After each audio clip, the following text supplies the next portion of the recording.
Тогда, в середине 90-х годов, когда мы, одни из первых студентов, поехали учиться на Аляску, в Соединенные Штаты Америки, конкретно в университет Аляски Фэрбенкс, для нас это все равно, что было как поездка на другую планету. Мы открыли для себя много-много новых страниц, те страницы, которые для нас были на уровне, наверное, можно сказать, фантастики. Если сравнивать сейчас со студентами, которые ездят по обмену, например, в те же Соединенные Штаты Америки, либо в Великобританию, либо в другие страны, сейчас я бы сказал, что уровень научно-технического прогресса сравнялся. Поэтому у них удивлений, скажем так, каких-то культурных шоков, я думаю, они испытывают совсем в небольшом объеме.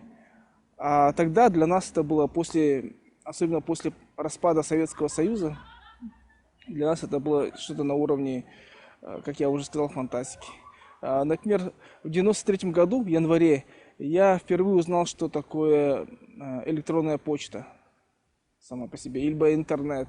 Он тогда еще зарождался, конечно, но для меня это было такие открытия, о которых можно было бы вспоминать и вспоминать. Что также я бы отметил? Конечно, на тот момент уровень, либо даже скорее не уровень, а методы образовательного процесса были совершенно другими. На тот момент, в 90-х годах, я бы сказал, даже этот период длился и в течение первого десятилетия 21 века. Повторюсь, на тот момент мы обучались в Якутском госуниверситете по классической модели. По классической, или тогда, как называли, советской модели. Тогда нам пришлось окунуться в модель бально-рейтинговой системы плюс модель кредитной системы. Соответственно, нам пришлось перестраиваться внутренне для того, чтобы отвечать новым вызовам.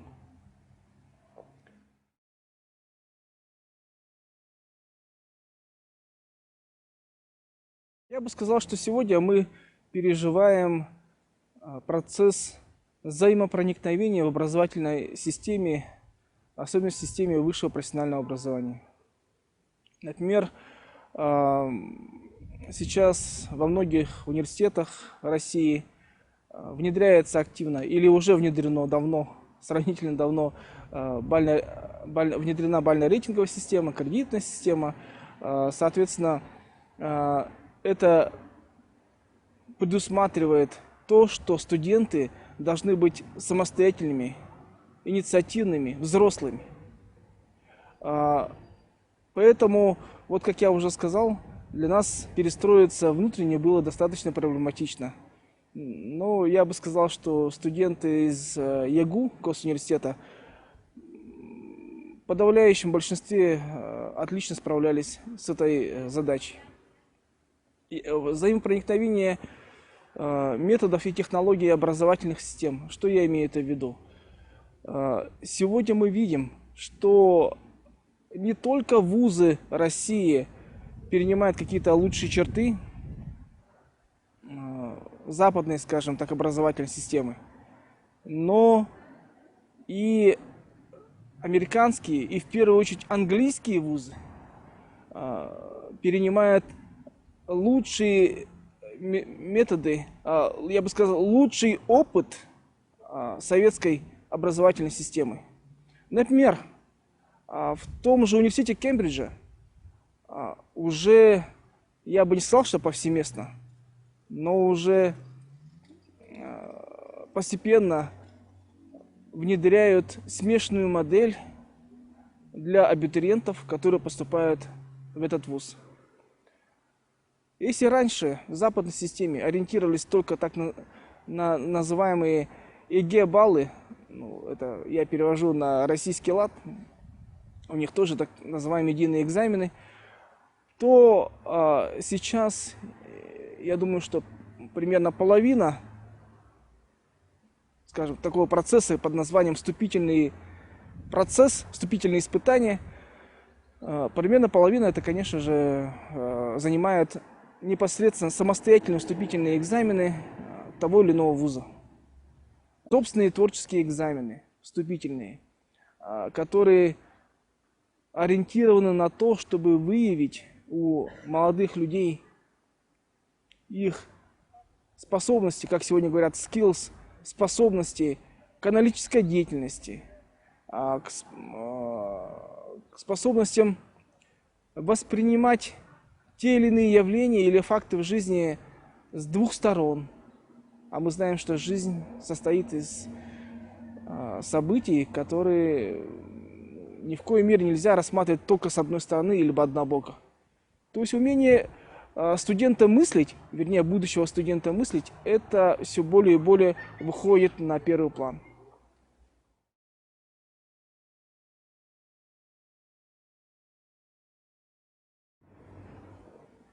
В 90-х годах отличия между американскими и российскими студентами были, я бы сказал, кардинальными. Сейчас, уже когда заканчивается, или уже почти закончилось второе десятилетие 21 века, мы видим, что эти отличия нивелировались, то есть значительно уменьшились, минимизировались. Например, если в 90-х годах американские студенты были ориентированы на самостоятельное обучение, на самостоятельный поиск оптимального пути в жизни, а зачастую вот российские студенты по большому счету ориентировались на поддержку системы, так называемой окружающей среды. Это родителей, родственников, друзей и так далее. То есть в этом я видел, конечно, существенное отличие. Сегодня мы видим, что студенты и на Западе, и здесь подравнялись с точки зрения того, что наши студенты все более и более становятся самостоятельными, все более и более, скажем так, инициативными, предприимчивыми, я бы так сказал. Но вот когда мы учились в 90-х годах в США, конечно, мы видели то, что каждый американский студент был индивидуален. То есть вся его поддержка своему собрату, коллеге, заключалась в том, что, например, они могли друг друга потренировать себя до какого-то экзамена. А вот так, чтобы пойти больше, скажем так, у них не было уже в крови.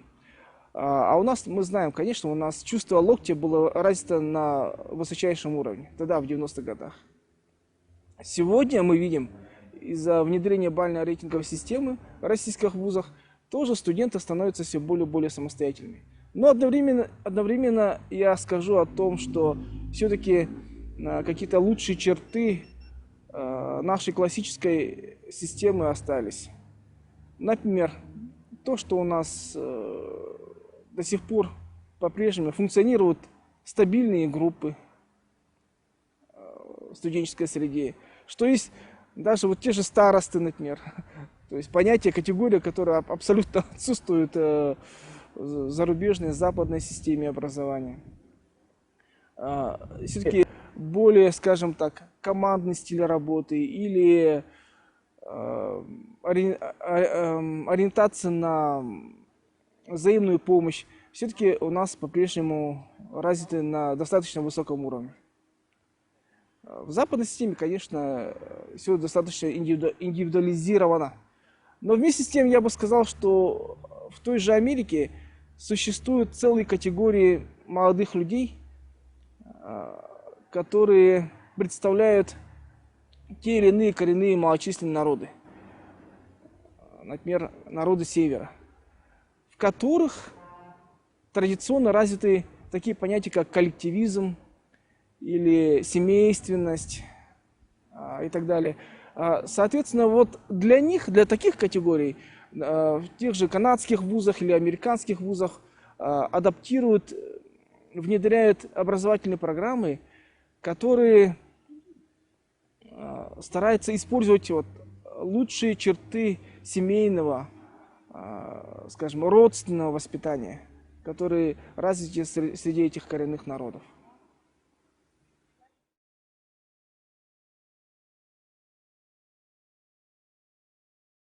Самый большой вызов тогда, в середине 90-х годов, это было приспособиться к американской системе образования, обучения.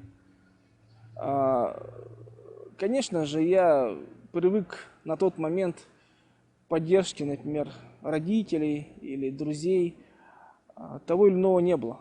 Соответственно, конечно, необходимо было себя, скажем так, внутренне перебороть для того, чтобы стать более самостоятельным, более взрослым, более инициативным и предприимчивым. Вот это то, что самое главное было.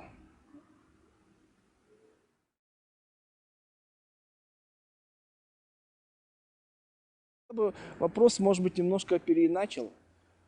Что можно было бы взять у них, не копируя, скажем, их лучшие черты? Это, конечно, то, что они ориентированы на собственные силы.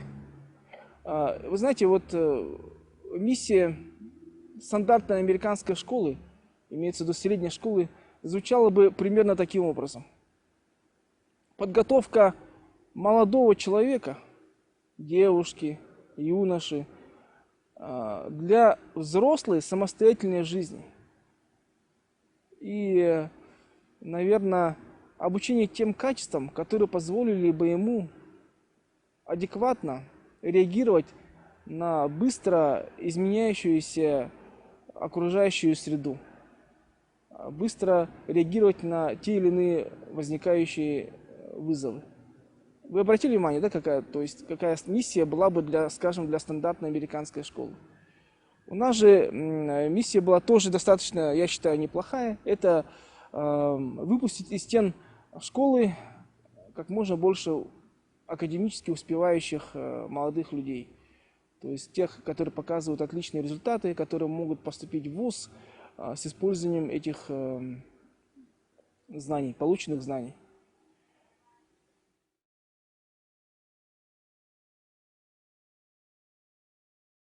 Я сейчас человек семейный, у меня 3 детей. Я, конечно, по детям бы скучал. Вот. И взял бы что-то из одежды самого младшего сына, как напоминание. Вот. А если серьезно с точки зрения вот 90-х годов, когда я был тогда, я, наверное, бы взял обязательно фотографии, так. Взял бы, наверное, какие-то предметы, которые показывали бы мою идентичность. То, что я вырос в якутской среде, что я саха. То есть я бы взял бы, наверное, такие вот атрибуты, которые бы показывали, раскрывали бы мою сущность. И, наверное, я бы их даже использовал для того, чтобы рассказывать о своей родине там, за рубежом.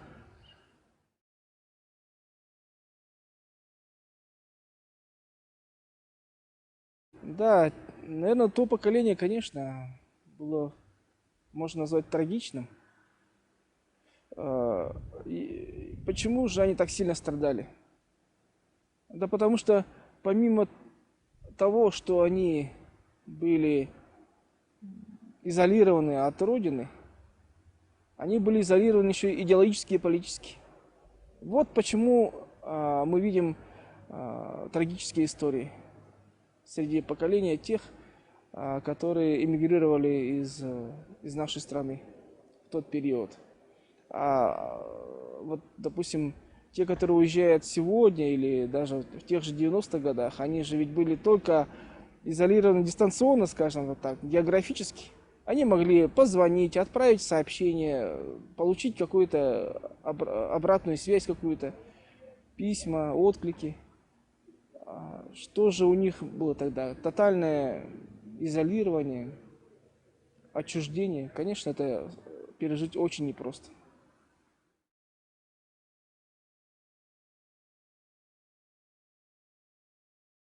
С одной стороны, конечно, существует такая опасность, что какая-то часть якутской молодежи может потерять идентичность. Но я все-таки в этом вопросе оптимистично консервативен. Я считаю, что наша молодежь, якутская молодежь, вряд ли на это способна. Даже если они будут жить там многие-многие годы, десятилетия. Потому что то, что мы впитываем в семьях, оно остается навсегда.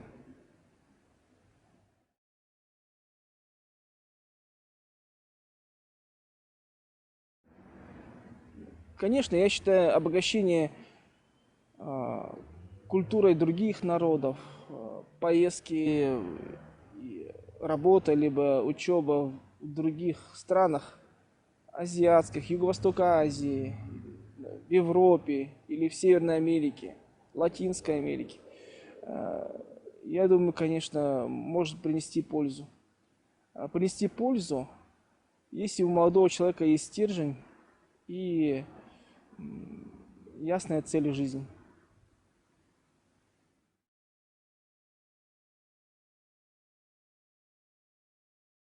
Я считаю, у нас в Республике Саха-Якутия достаточно хорошо оказывается поддержка коренным малочисленным народам Севера.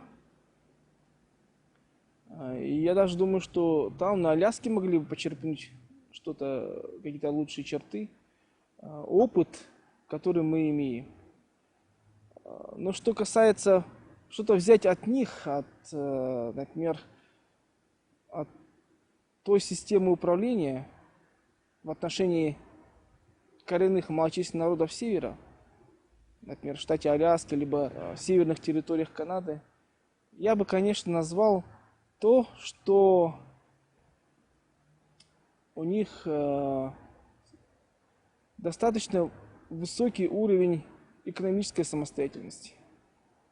То есть, вот, если мы внедрим у себя здесь какие-то примеры, которые обеспечивают экономическую самостоятельность тех же родовых общин, либо национальных органов муниципальной власти, то это будет только на пользу.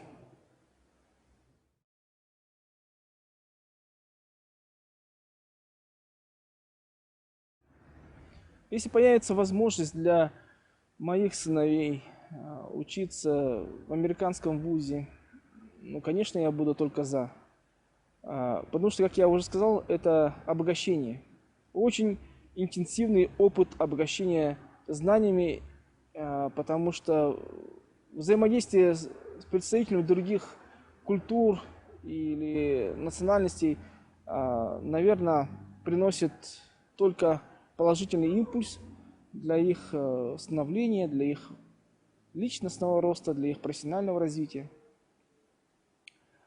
Что касательно, что я рассказываю им насчет американского, допустим, образа жизни, стараюсь дать объективную картину, потому что мы видим, что минусов, к сожалению, в Соединенных Штатах Америки почему-то стало больше последние десятилетия. Вот. Есть плюсы и минусы в каждой стране, поэтому дать объективную картину. И также им сказать, что надо, я бы им сказал, что, конечно, надо уважать любого человека, любой национальности, любого вероисповедания и, скажем, любого человеческого опыта. Вот это самое главное. Уважение к людям.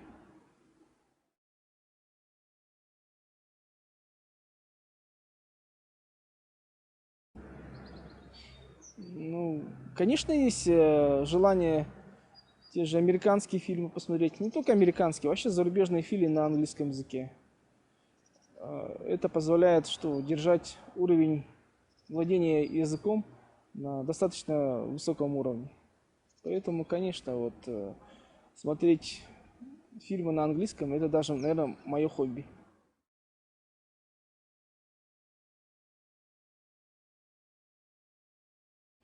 Но я считаю, что это такой определенный период. Он рано или поздно проходит, и своя культурная, национальная идентичность, она приводит, наверное, в баланс вот это влияние американизмов и так далее. Мы же видим, что американизмы влияют очень сильно на молодые умы, на молодежь в различных странах. Возьмите Японию, например, ну и так далее. То есть, но тем не менее, с годами приходит понимание своей идентичности, я бы так сказал, и, наверное, устанавливается какой-то внутренний баланс.